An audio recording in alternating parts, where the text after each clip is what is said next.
तस्मै श्रीगुरवे नमः। गुरु ब्रह्मा गुरु विष्णु गुरुदेव महेश्वरा गुरुदेव परब्रह्म तस्मै श्रीगुरवे नमः। ज्ञानामृतमस्य ज्ञानाञ्जनशलाकया चक्षुरुन्मिलितं येन तस्मै श्रीगुरवे नमः। ज्ञानशक्ति सागरं तत्त्वमहाविभूषितं भुक्तिमुक्ति पदाकारं तस्मै श्रीगुरवे नमः। सर्वसिद्धिरत्नं विराजितमहाभुजं वेदान्तविद्याय तस्मै श्रीगुरवे नमः। एकचतुष्पादं परमबन्धविदायिनीं आत्मज्ञानप्रदानेन तस्मै श्रीगुरवे नमः। संसारविद्यमार्गं वदन्ति नरकार्णवे येन वृत्तमिदं विश्वं तस्मै श्रीगुरवे नमः। परमात्मा स्वरूपकं सावरं जगमचैव वन्देऽहं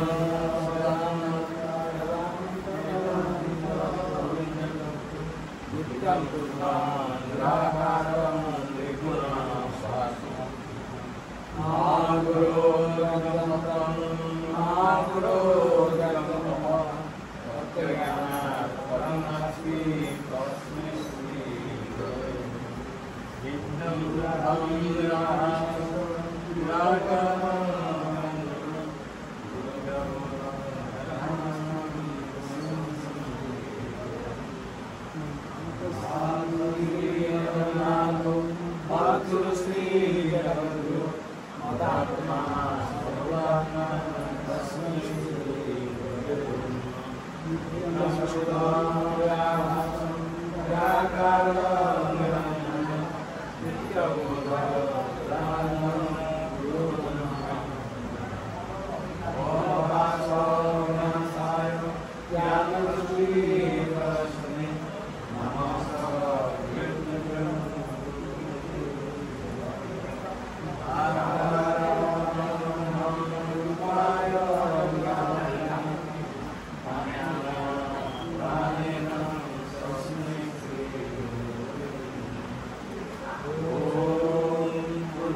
ତୁମମାନଙ୍କୁ ପ୍ରକଳ୍ପର ସୁଯୋଗ ଦେବାକୁ ପଡ଼ିବ।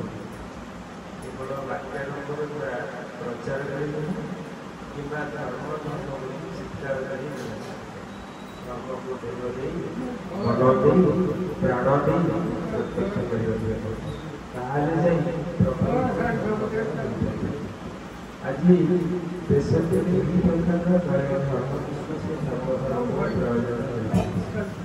ବର୍ତ୍ତମାନ ଧର୍ମ କେବଳ ରାଜନୀତିକ ପରିବେଶରେ ରୂପାନ୍ତରିତ ହୋଇଯାଇଛି। ତୁମଙ୍କ ସଂସ୍ପର୍ଶରେ ଯେଉଁମାନେ ଆସିବେ ସେମାନଙ୍କ ମଧ୍ୟ ବିନା ଡାକ ବେଳରେ ଧର୍ମ ଭାବରେ ଅନୁପ୍ରାଣିତ କରି ପକାଇବାକୁ ହେବ। କେବଳ ଧର୍ମଧର ପୁରୁଷଙ୍କର ଅଭାବ ନଚେତ୍ ଭାରତର ଆକାଶ ଦ୍ୱାରା ନୁହେଁ, ବୁଦ୍ଧି ଦ୍ୱାରା ନୁହେଁ, ଦେହ ଦ୍ୱାରା ହିଁ ଧର୍ମକୁ ପ୍ରତ୍ୟକ୍ଷ କରିବାକୁ ହେବ। ସେହି ଦେହ ସ୍ଥୂଳ ଦେହ ନୁହେଁ, ତପସ୍ୟା ତାପରେ ଯେଉଁ ଭଗବତ ଦେହ ମିଳେ ସେହି ଦିବ୍ୟ ଦେହ ଦ୍ୱାରା ଧର୍ମକୁ ପ୍ରତ୍ୟକ୍ଷ କରିବାକୁ ପଡ଼ିବ। ଦେଶରେ ଆଜି ଦୁର୍ଗତି କାହିଁକି? ଧର୍ମ ବିଶ୍ୱାସର ମୂଳ ଶିଥିଳ ହୋଇଯାଇଛି ବୋଲି ସମାଜରେ ଦେଶରେ ଆଜି ଆଉ ପୂର୍ବ ପରି ଧର୍ମଧର ପୁରୁଷ ନାହାନ୍ତି। ବର୍ତ୍ତମାନ ଧର୍ମକୁ ଜୀବନ ଦେଇ ପ୍ରତ୍ୟକ୍ଷ କରିଥିବା ମାନବର ଏକାନ୍ତ ଅଭାବ। ଅଧିକ ଭାବ ଅଧିକ ଆଲୋଚନାର ମଧ୍ୟ ପ୍ରୟୋଜନ ନାହିଁ। ଗୋଟିଏ ଦୁଇଟି ଭାବକୁ ଅବଲମ୍ବନ କରି ସେହି ଭାବରେ ଜୀବନ ଗଠନ କରିଯାଏ। ମୁଁ ଅନେକଙ୍କୁ ଅନେକ ଉପଦେଶ ଦେଇଛି, କିନ୍ତୁ ସେହି ଉପଦେଶ ପ୍ରତିପାଳନର ବଜ୍ରଦୃଢ଼ ଇଚ୍ଛା ଏବଂ ବିଶ୍ୱାସ କାହାରି ଭିତରେ ଜାଗ୍ରତ ହୁଏନାହିଁ। ଏଥିପାଇଁ ଆଜି ତୁମମାନଙ୍କ ଜୀବନରେ ବ୍ୟର୍ଥତାର ହାହାକାର ଧ୍ୱନି ଉଠୁଛି। ମୁଁ ମୂଳରୁ କହି ଆସୁଛି, ଜୀବନ ଗଠନ ପକ୍ଷରେ ବିଶ୍ୱାସ ହିଁ ଏକମାତ୍ର ଅର୍ଥାର୍ଥ ଉପାଦାନ। ଗୁରୁ କର୍ଣ୍ଣରେ ମହାବାକ୍ୟ ଶୁଣାଇଦେଲେ, କିନ୍ତୁ ସେହି ମହାବାକ୍ୟ ଯେ ଜୀବନରେ ପ୍ରତ୍ୟକ୍ଷ ନ ଉଠିଲା, ଏବେ କ'ଣ ସେହି ମହାବାକ୍ୟର ମର୍ମ ତୁମରେ ଅବଗତ ହୋଇପାରିବ? ବିନା ବିଚାରରେ ବିନା ଯୁକ୍ତିରେ ନେଇ ପଡ଼ିବାକୁ ହେବ। ସମଗ୍ର ମନ ପ୍ରାଣ ଢାଳି ଦେବାକୁ ପଡ଼ିବ। ଯାହାକୁ ଧରିବ ଦୃଢ଼ ପରାକ୍ରମ ସହକାରେ ତାହାର ସମାଧାନ କରିପାରିବ। ଶିଥିଳ ବା ଅଳସ ଭାବରେ ସମ୍ପାଦିତ ସାମାନ୍ୟ ଧର୍ମ କେବଳ ଅନିଷ୍ଟକୁ ଆକର୍ଷଣ କରିପାରେ। ତୁମମାନଙ୍କ ମଧ୍ୟରେ ଯେପରି ସେହି ଶୈଥିଲ୍ୟର ଭାବ ପ୍ରଶ୍ରୟ ନ ପାଏ। ପ୍ରତ୍ୟକ୍ଷ ଉପଲବ୍ଧ ଧର୍ମ କେବଳ ଗ୍ରହଣ କଥା ନୁହେଁ, ତାହା ଅନୁଭୂତିର ବିଷୟ। ଏଥିପାଇଁ ସ୍ୱଳ୍ପ ପ୍ରତ୍ୟକ୍ଷ ଧର୍ମସ୍ୟ ତ୍ରାୟତେ ମହତ ଭୟାତ୍।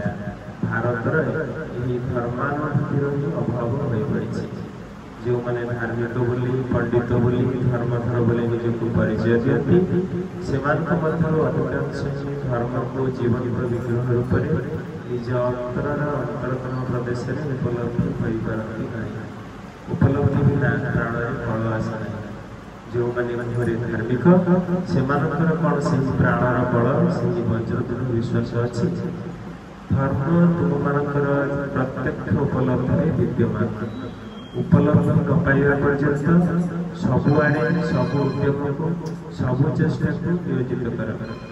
ଆଧାର ଶୁଦ୍ଧ ହେଲେ ଦେହ ଦ୍ୱାରା ମଧ୍ୟ ଧର୍ମର ସାକ୍ଷାତ୍କାର ଲାଭ ହୁଏ।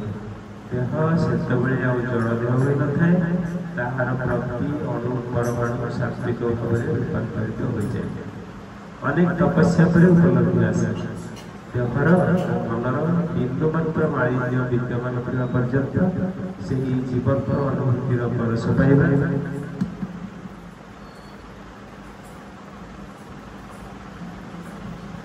ଅସମ୍ଭବ।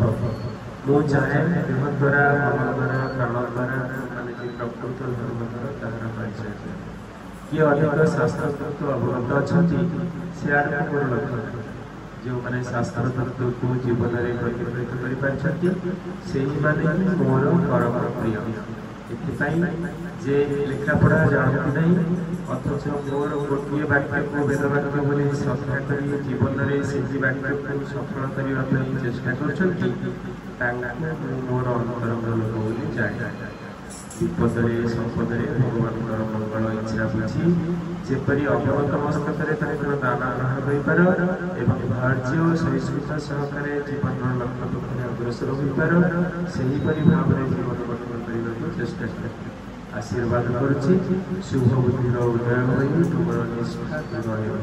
ତୁମେ ସମ୍ପଦରେ ବିପଦରେ ଶାନ୍ତି ଓ ସାନ୍ତ୍ୱନା ଲାଭ କର। ବିଶ୍ୱାସ ଥିଲେ ମନେ ମନେ ପ୍ରାର୍ଥନା କଲେ ଅତି ସହଜରେ ତାହା ସମ୍ଭବ। ଗୋଟିଏ ମାତ୍ର ଭାବ ଅବଲମ୍ବନ କର।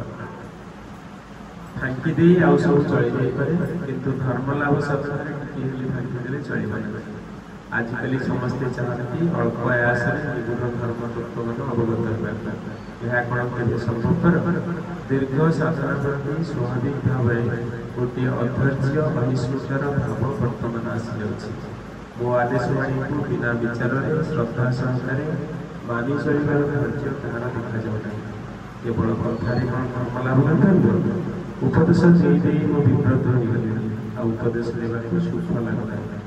ବର୍ତ୍ତମାନ ମୁଁ ଚାହୁଁଛି ତୁମ ଭିତରୁ ଜଣେ ଦୁଇ ଜଣ ମୋ ବାକ୍ୟକୁ ମହାବାକ୍ୟ କରି श्रद्धा करी प्रकृत धर्म द्वारा परिचय बेसी नुहे गोटे दुईटी भाव को अवलम्बन कर समुद्र देह मन प्राण लगे हृदय रख देखिब धर्म से तुम भितर केते बड़ विद्युत तरंगर सृष्टि कर तुमने धर्मधर हुआ अप्रमादी हुआ वर्ष शेष में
Shai